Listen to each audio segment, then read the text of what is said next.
Mesdames et Messieurs les membres du bureau de l'Assemblée, Mesdames et Messieurs les membres de la Commission des lois constitutionnelles et de l'administration générale, honorables députés, Mesdames et Messieurs, il y a 35 ans, notre pays édictait la norme fixant l'ensemble des règles de prévention et de répression, à savoir la loi numéro 80-1 du 13 août 1980 instituant Code pénal. Nous voici à ce jour assemblés, ici par la volonté commune d'opérer une refonte en profondeur de cette norme. Pourquoi avoir attendu plus de 3 décennies pour procéder à l'adoption de la présente loi, alors que les insuffisances de celle de 1980 se révélaient au fil des années? Pourrait-on se poser comme question? Monsieur le Président, honorables députés, cette question retient particulièrement l'attention parce qu'elle décèle une conscience collective, celle de la nécessité d'une modernisation de notre législation, notamment de la norme pénale dont nous sommes sur le chantier présentement. Quelques raisons fondamentales justifient une telle entreprise, ainsi qu'il en est résulté de l'exposé des motifs de l'avant-projet de la loi en question. Il y a d'abord le besoin d'actualisation et de renforcement de notre arsenal pénal dans un monde menacé par les infractions de toutes sortes et l'urgence de son adaptation à l'évolution de notre société et de la typologie des crimes et délits. Mais il y a également la raison tirée d'une vision commune de faire de notre justice un vecteur de développement et partant une justice de qualité, indépendante, équitable et accessible à tous. Aussi, le code pénal issu de la réécriture de celui de 1980 s'est-il inspiré des principes fondamentaux suivants. La garantie de la protection des institutions et des individus afin de préserver l'équilibre politique, social et économique de la nation togolaise. Le respect de l'ordre public et du bien public, la protection de l'intégrité morale, physique et matérielle de la personne humaine, la sanction effective, dissuasive et proportionnée des atteintes portées à l'État togolais et aux citoyens togolais dans le respect des droits de l'homme et des libertés publiques. Le premier devoir de l'État est d'assurer la santé et la sécurité des personnes et des biens qui sont sur son territoire. Il ne peut le faire que s'il met en place un arsenal juridique propre à garantir aux personnes et aux biens la sécurité à laquelle ils peuvent légitimement prétendre.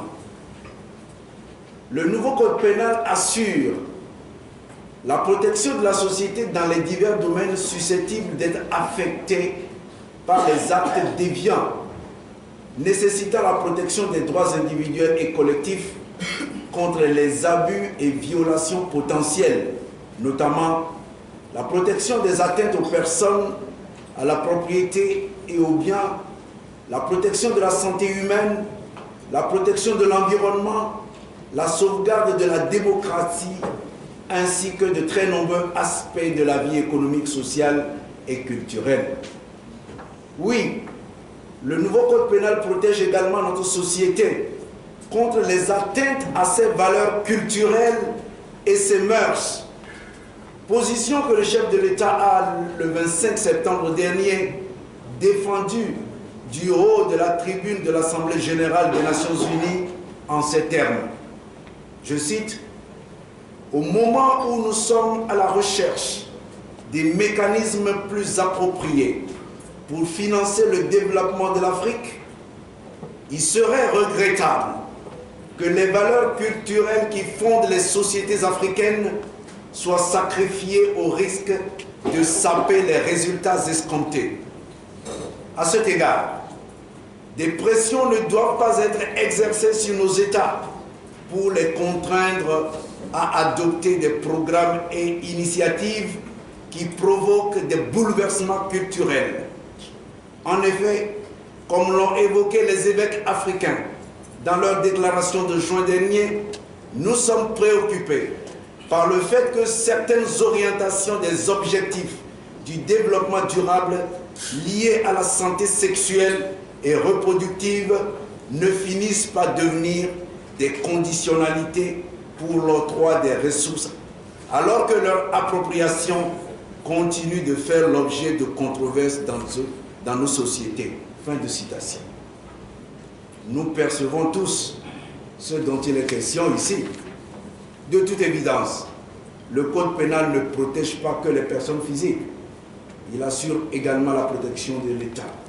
L'État en tant qu'entité juridique reconnue a besoin d'être protégé contre les agressions dont il peut être logé. La santé et la sécurité des personnes et des biens qu'il abrite dépendent de sa bonne santé. La nouvelle norme pénale lui assure cette protection. Elle le met en mesure de faire face aux atteintes matérielles à sa sécurité, aux atteintes à ses intérêts économiques et aux atteintes à l'intégrité de ses institutions. Tout ceci avec le souci du respect des libertés publiques. Dans cette optique, il est apparu nécessaire, dans un souci de prévention, d'intégrer des dispositions nouvelles établissant la notion de secret défense et un régime de protection de ces informations stratégiques. L'élaboration du nouveau code pénal a également servi à doter l'État de normes destinées à réprimer les atteintes à l'économie nationale ainsi que tout comportement qui porterait atteinte à la transparence et à la bonne gouvernance étatique. La protection de l'individu, du corps social et de l'État est renforcée par un alourdissement des peines privatives de liberté ou d'amende par rapport à celles qui étaient prévues par le Code de 1980. Monsieur le Président, honorables députés, de manière toute particulière sont protégés les droits de l'homme. Désormais, seront poursuivis et réprimés toute forme de discrimination, la torture et autres traitements inhumains, cruels et dégradants, le crime de génocide, les crimes d'apartheid, les crimes contre l'humanité, les crimes de guerre, les actes de barbarie. En outre, le Code pénal institue un régime de protection des personnes particulièrement vulnérables, parmi lesquelles la femme, les enfants et les personnes handicapées. Dans cette entreprise de refonte de notre norme pénale, la victime n'a pas été oubliée et il ne pouvait en être autrement. Il fallait créer les conditions d'une restauration sociale de la victime qui porte la souffrance parfois cataclysmique résultant de l'acte infractionnel.